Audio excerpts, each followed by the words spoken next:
Good morning, everybody. This is Jeanette. Today's video is on the Brother 2340 cover stitch. And I'm going to show you how to take it apart, clean it, and oil it. Okay? And most of you can be able to do this yourself. You won't need to get your husband or somebody else to do it. You'll be able to do it. But if you're intimidated, then yeah, let somebody else do it. But it's very easy to do. So the first thing you want to do is don't put it on a hard surface like this.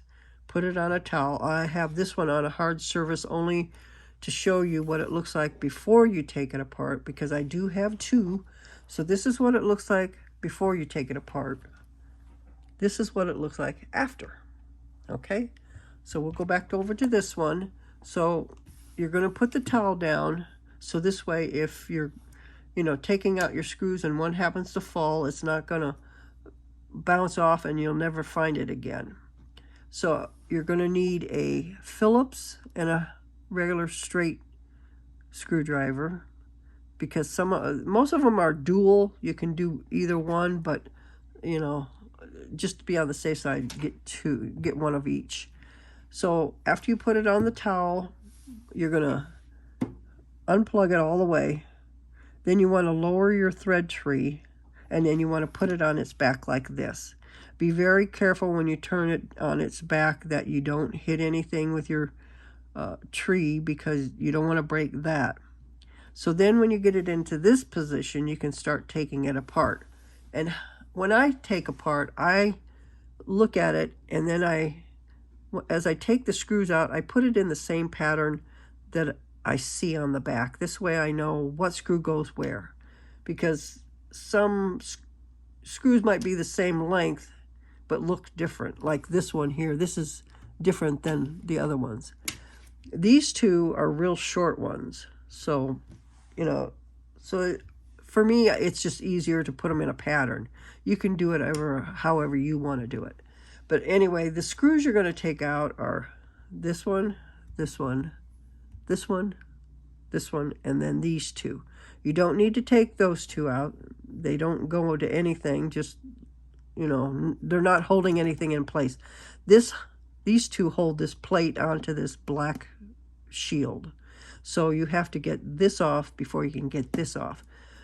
This whole metal plate is for the door. It holds the door in place. So when the door comes off, and don't panic, this is what it looks like.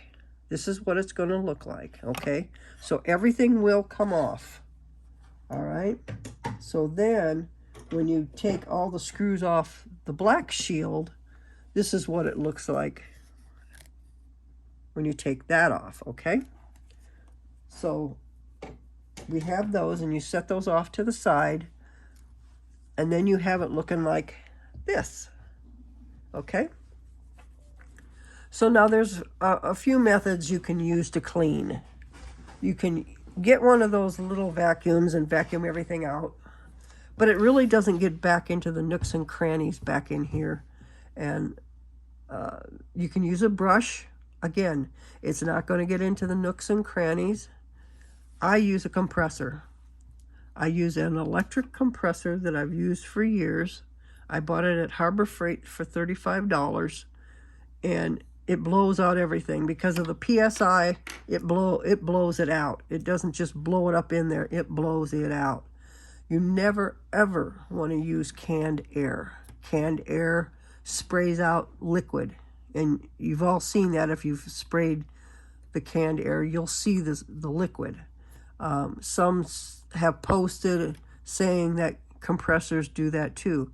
They must have a faulty compressor, because I've got two that I've used for years, and I've never ever seen any liquid come out of them. Never.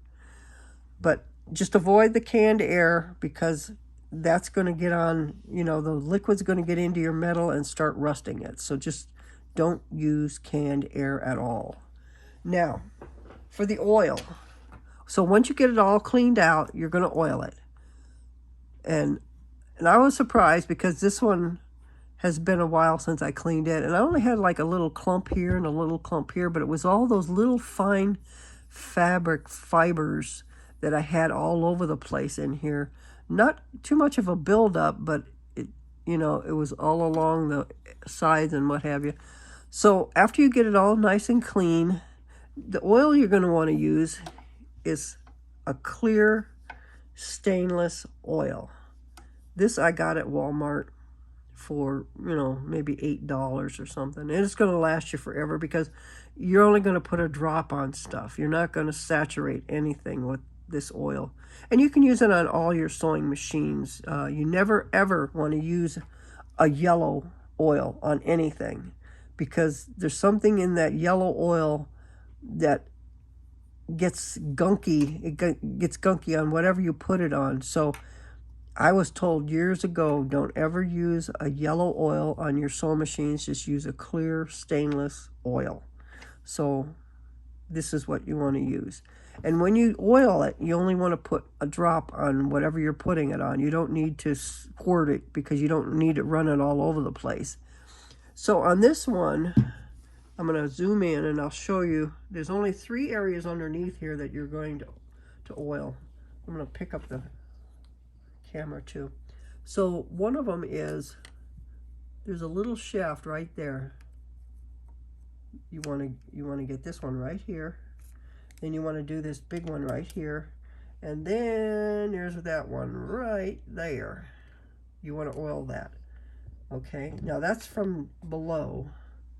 And of course from above, you're gonna, there are only a couple places I oil.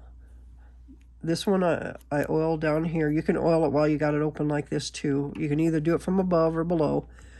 But I oil this shaft and I put oil around here because whatever moves, move your handle and you'll see what moves and what's metal.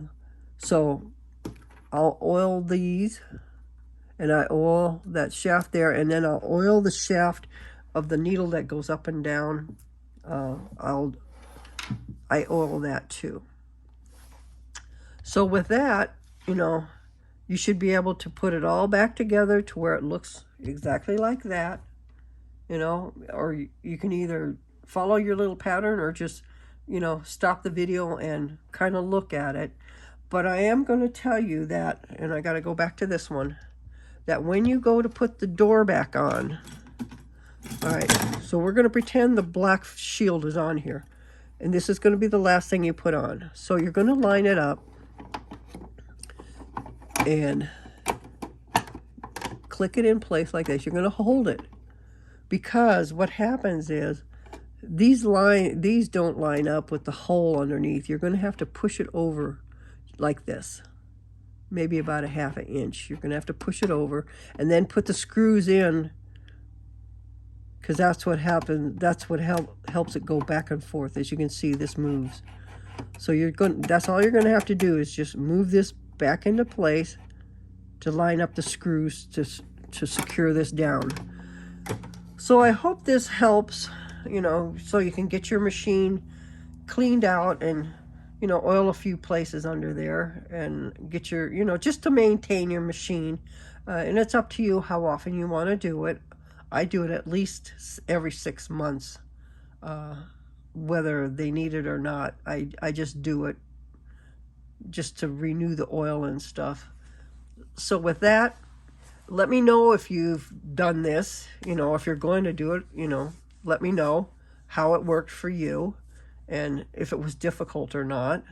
And with that, happy sewing, everybody.